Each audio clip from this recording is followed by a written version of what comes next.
Fighting Lion is one of the most iconic weapons in Destiny 2, and I've been wanting to use it recently. So today, I decided to complete the entire Witch Queen campaign using only Fighting Lion. Here are the rules. Abilities are allowed, however damage dealing supers are not. I can only use Fighting Lion, and the campaign will be on legendary difficulty. Starting on Mars, I head to the hill ahead of me, confronted by a few Cabal that I tactically explode.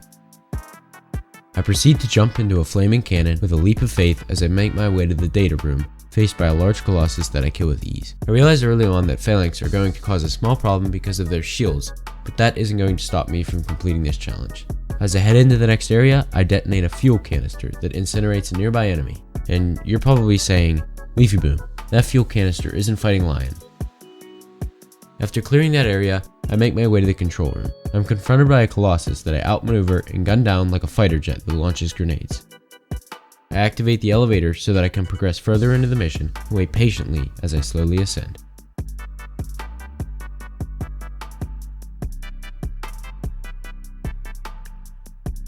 Once again, I go headfirst into the barrel of an oversized gun just like a Titan should and get launched like a rocket towards Savathun's ship. Upon my arrival at Savathun's ring-shaped shuttle, I am met with a few knights and wizards only to destroy their hopes and dreams. I travel outside, parkouring my way around the ship, trying to make it to the other side without falling to my death and turning into a large pile of damaged armor. Re-entering the ship, I find Savathun sneaking into a portal like a rat running back into its hole. A light-bearing knight spawns in, only to be turned into hive dust and simultaneously throw me off the side of the ship to my inevitable death. I repeat this process over again, minus the falling, and realize how powerful my guardian truly is as I shatter the hive ghost into small pieces. After this section, I am taken into Savathun's throne world, and I find even more hive to shoot my grenades at. Venturing deeper into the new destination, I meet Savathun again, and this time, unleash an uncanny amount of explosives, killing her. With only 7 more to go, I start up the investigation, and spawn once again in the throne world. A light-bearing knight meets me at the entrance, and I make quick work of it, turning him into hive bones. I forge farther into the strange terrain, and am met with some more parkour and hidden platforms activated by a newfound ability called Deep Sight. In perfect Destiny 2 fashion, I am tasked with guarding an objective and defending it from enemies. Once this small defensive was over, I continued on to the next area. Here, I crossed paths with multiple hive bosses. It was a very sluggish fight with only one Fighting Lion, but eventually I emerged victorious. After this, I rode my sparrow through the murky swamps of the throne world, meeting Finch, a friendly hive ghost who helps us through the rest of the campaign. This meeting marks the end of mission 2. Mission number 3, The Ghosts, began with me going into the entrance of a cave system, where I was met with a few acolytes. Delving more into the depths of the throne world, I was introduced to an opening, with a Scorn Walker on the other side. I could have also used Fallen Pikes, but because of the rules I had created, I couldn't use them to kill the Walker. I entered the arena at the top of the small mountain I had just scaled. I loaded a few small explosives into my grenade launcher, making the enemies return to their cinder. Breaking a crystal and jumping into a hole in the ground, I deployed another rally banner and proceeded onward in confidence. Another chieftain stared me in the face and challenged me head on, only to be shot into oblivion, and I shattered the crystal it was guarding. Brutus the Lightbane was next, and he presented quite the challenge with his flaming mace. He fought furiously, flailing his mace as if he was hitting a home run and I was the ball he was hitting. But with a combination of agility and firepower, I overcame this challenge and slew this great enemy. I opened my director and launched the next mission, the Communion. Upon arriving, I took in the new environment that was presented before me. This next mission was on Europa. The Cabal land tanks took a while to destroy. They had a large amount of health and seemed to absorb every single grenade I would shoot at them. I managed to get one down to a small amount of health, only to be decimated by the fleet of missiles it launched at me. The next time I died, because I had just walked off the ledge. I might have 2,000 hours on this game, but things still happen. I floated up into the pyramid, graceful as a Titan can be, and landed just as gracefully. Fighting Lion felt like a Nerf gun more and more, because it did just about as much damage. Next was a giant Colossus. However, this boss was very easy because of how much cover there was around the environment. This next mission, I ended up having to do partway twice because I ended up getting soft locked midway through the mission because I went too fast. How does that even happen? Anyway, as the mission begins, I summon my sparrow and make my way to the marker. I find a group of Scorn in front of the entrance to the Vowed Disciple raid and quickly kill them with Fighting Lion. I return to the cave system that I had been in before where the spider tank was and use my deep sight vision to find the pointing statue showing me the way.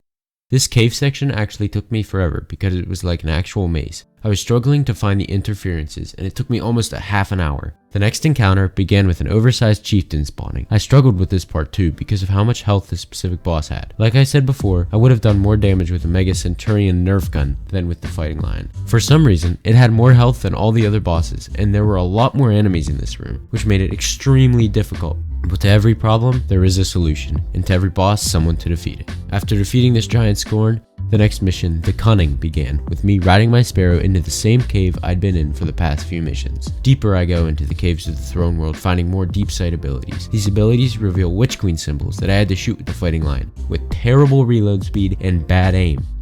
Onward I go to the caverns, deep below the surface. I killed each enemy that stood in my way and destroyed anything that lay in my path, including the next boss that I faced. Almost immediately after the Scorn died, an old enemy teleported me to its arena, where I met Riven. I dodged and weaved in and out of these pillars, and got a shot off any chance I could after Riven would attack. After a drawn out fight of obstacles and enemies, I again killed Riven. I was teleported back to the underground caverns of the throne world, and traversed from where I had come from. I found an elevator and rose to the top, ending the 6th mission of the campaign. The last ritual led me to a new area of the throne world. At this point in the challenge, I'd gotten very used to the fighting line and how it worked, although the damage was still terrible. The travel speed of the grenades were like second nature to me, and I had become accustomed to the damage and began developing a strategy for when it came time to defeat Savathun. The best strategy at this point was like the strategy I used with Riven. Strategy aside though, I had to focus on what was in front of me. Savathun's right hand, she was very annoying because of the phases she had. I had to run through a bunch of hallways with fighting lion, blowing up anything and everything. Quickly though, the fight came to a close, leading us to our 8th and final mission. The ritual started out with me hopping on my sparrow and riding to a portal that led to another section. In the first encounter, I had to kill a few waves of hive guarding a crystal that would open up a portal hiding a purple orb. After doing this, I slammed 2 purple orbs and absolutely obliterated the light-bearing wizard. With only one encounter left, I ascended toward the arena, where I would meet the Witch Queen herself with fighting lion. The fight began the same way every other boss fight had. I used the same strategy I had developed, and I would dodge, shoot, reload, and repeat. I did this over and over, and after a long while of repetition, Savathun entered her second phase. In this phase, she spawned in 3 light-bearing hive, a knight, a wizard, and an acolyte. I was confronted first by the acolyte, but my nerf gun was a lot better than I thought, and the acolyte and its fellow lightbearers were killed. Savathun returned to the arena, this time floating farther at a distance, which made it a lot harder to shoot her. Once I hit Savathun with the final shot, she once again froze me, and I was stuck watching slowly as her ghost resurrected her. After I had become unfrozen, I went to the island in the distance and killed all the projections of Savathun and was teleported into some other strange realm. In this realm, I had to kill 3 wizards with fighting lion, and that is what would spawn Savathun back in until I could actually fight Savathun for real. Using the same strategy from before, I launched grenade after grenade mixed in with the fuel abilities, and slowly Savathun's health dwindled. I hid inside Ward of Dawn once her health had gotten low enough so I wouldn't die. And as I prepared for Savathun's defeat, I reloaded fighting lion one last time, and I did the worst trick shot imaginable and killed Savathun.